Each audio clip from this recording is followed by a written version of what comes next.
大家好，我是小慧，欢迎您来到我的频道，也非常感谢您百忙之中收看我的视频。安乐死是很多老年人关心的话题。有朋友说中国还没有合法的安乐死，但今天给您介绍一个只实现了安乐死的老人。96岁老人断食结束生命，面对疾病与死亡，说了这么一句话，值得我们每个人去反思。北京大学著名教授赵宝熙的夫人陈思寇老师，他最终圆满地实现了自己晚年的2个目标。他的最后一刻不仅向我们倾尽了心血，2个目标以及他做出选择的细枝末节，希望能给大家一些启发。1. 生命的见证。2017年4月底，陈老师已经满96岁了。这时各种疾病接踵而来，先是患上了肾癌，紧接着又确诊了尿毒症和贫血性的腔梗。在治疗期间，他不小心跌倒过一次，又发生过一次小中风，身体已经非常的虚弱，只能整天躺在床上无法动弹。子女劝陈老师去医院住，陈老师拒绝了，坚持要待在家里。他没有吃药，也没有打针，每天给腿部做按摩，希望自己还能够下地行走。然而所有人都知道希望已经非常渺茫，于是子女请来了护工照顾他，24小时轮班。陈老师内心非常的抗拒，他不想要没有质量的生活，更不想让别人看到自己现在的样子。他嘱咐子女：1. 不要通知学校， 2. 不要通知亲友， 3. 不要让人来探望。他只希望自己能够走得更快一些，尽量不要拖累别人。他请求女儿帮助他，女儿难以答应，何况我国的法律也不允许安乐死。于是他毅然决定断食离开，以自己的方式来结束生命。10月17日，陈老师开始拒绝进食，并用手捂住嘴巴，不准子女给自己喂食。看着他坚定的眼光，女儿只好含泪把食物端开。由于肾癌开始引起腰部的疼痛，他睡觉的时候总是要用双手抵住腰部，并没有打止痛药。18日，陈老师粒米未进，只喝了少量的水。19日，喝了1碗芝麻糊。后来女儿再次端来其他的食物，他又开始拒绝不吃。20日，几天没吃饭，陈老师的身体已经变得非常的虚弱，连水也喝不进去了。但是思维还是很清晰，还能在纸上写下翻身和解手的请求。21日，陈老师继续的水米不进，清早尚能在保姆的帮助下起来解手。下午5时13分，陈老师安详地闭上了双眼，永远地离开了这个世界。听到陈老师女儿含泪讲述了母亲最后的日子，不禁感到震惊。以断食的方式来结束生命，这需要多么大的勇气和多么坚强的意志啊！陈老师在生命的最后一刻，他既不拖累了别人，也捍卫了自己的尊严。其实关于陈老师人生的一些领悟也值得我们学习，他给每个人上了最后一课。这里整理了当日陈老师分享的晚年2大目标，达到一半就能够安享幸福。以陈老师自述的形式展示给大家。2. 老年人有2个目标。陈老师一生都活得十分的通透，他认为人在每个阶段都应该有目标。对于老年人来说，2个目标很重要。1. 减少病痛，生活愉快健康。一般来说，人在70岁以后是很难过的。我认为人生有几个阶段，每个阶段都要有目标。没有目标的人生特别难受。那老年人的目标是些什么呢？我认为有2点。第一点是怎么尽量的减少病痛，过得健康愉快。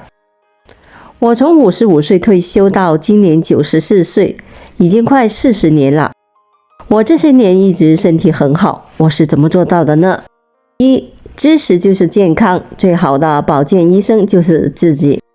人的健康由3个方面的因素决定。第一是遗传，占1/3；第二是锻炼和养生，第三是生活习惯。抽烟、喝酒、熬夜都会损害健康。人到70岁以后是老年，有些老年人没有自己的健康上的主心骨，动不动就看医生，乱吃药。其实医生不过是听你的陈述，再说各种医生也只能是头痛医头，脚痛医脚，不可能掌握你的全面情况。所以一定要靠自己，而不要盲目的依靠医生。例如我曾经患过皮肤瘙痒症，痒起来专心，夜不能寐，去看医生只能给些药膏来涂抹，没有效果。后来我自己看书，明白瘙痒症是有很多种类的。我分析了自己的类型，注意改变生活方式，采取适当的食疗，保持心理的平静，开始学会了按摩相应的穴位，后来就慢慢的好了。俗话说久病成医，我的体会是身体是自己的，最好的保健医生其实只能是自己。冷暖病痛只有自己最清楚，运动健身只有靠自己坚持，心理健康也只有靠自己来调整。任何企图依靠在其他人身上养老的梦想都要落空。无论是再好的医生，再负责任的保姆，或是再孝顺的子女，都不能去靠。要做自己应该做的，而不是只做自己喜欢做的。我坚持生活自理，自今自买菜、做饭、洗碗、散步，自洗小件内衣。我当然也累，也不方便，完全可以让保姆为我做，但是只要一开始不做，以后就再也做不了了。我不到万不得已就不开这个头，这样我一直坚持到目前还是如此。3. 精神上要有境界，文化生活要丰富。现在的老年人太寂寞，盼望儿女能够常回来看望。可是我不需要，我关心世事政治，对文学、哲学、天文地理、戏剧、体育都有兴趣。我建立了自己的学习计划和生活规律，每天忙忙碌碌，内心平静充实。我还爱看电视剧，看到难过处就跟着放声哭，高兴处就放声笑。我现在还在研读《易经》，心得也记下了一本。你看我平时这么多事情要做，有这么多的新知识要学，哪里还有时间去寂寞呢？此外，我还有个办法，就是家里不要太寂静，要经常开着电视，就好像总有人与你说话，向你唱歌，你就不会感到孤独。老年人要热爱生活，关心世事，心胸开阔，心情舒畅，这样遇到疾病就能够顶得住。第二个目标，要争取在人生的最后阶段走得快一点，既减少自己的痛苦，也尽量避免给他人造成负担。人人都希望晚年走得快一些，但死生有命，这也可以事在人为吗？我认为要想走得快一点，首先要做好走的思想准备，该走的时候干干脆脆，无牵无挂，了无遗憾。我来告诉你我的体会。1. 不怕死。其实无论多大年龄都会怕死，死亡总是令人恐惧的，怕临死前的病痛，怕与亲人诀别时的撕心裂肺。可是怕又有什么用呢？这是自然的规律，只能是坦然面对了。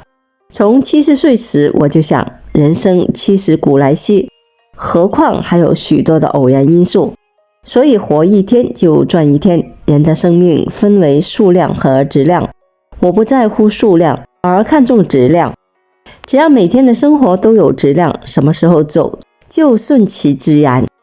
不怕死，就必须拥有自己独立的精神世界，可以超越死亡，享受生气。